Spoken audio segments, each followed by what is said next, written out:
I'm Dr. Aleena, practicing aesthetic at Kara Clinic, Mumbai.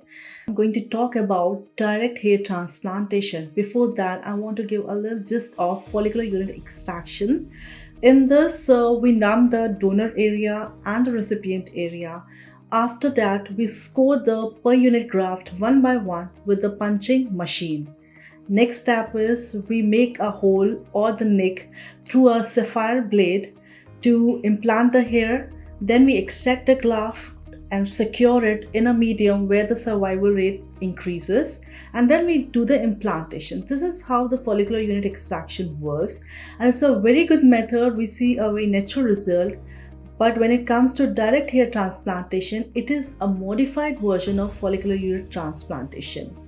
It is important that the survival rate of the graft should be increased. So we decrease the transit time. Transit time is the time between the harvesting and the implantation of the graft.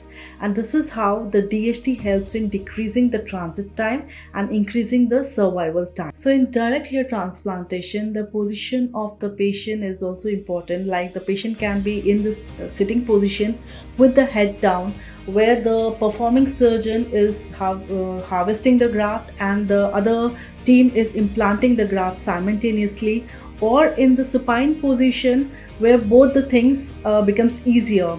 So another thing is I want to talk about is the survival rate. The factors that affects the survival rate of the grafts are: first is the hydration, second is in the medium where they are procured, the temperature should be cold, third is they should not be exposed to the heat, fourth, very important, the manual, the human touch. There should be least instrumentation so that the root of the graft is not destroyed. So all these factors are important, and DHT, direct hair transplantation, decreases all these factors. The transit time is like 1 to 2 hours, whereas in DHT it decreases from 5 to 20 minutes. So this is how the direct hair transplantation works.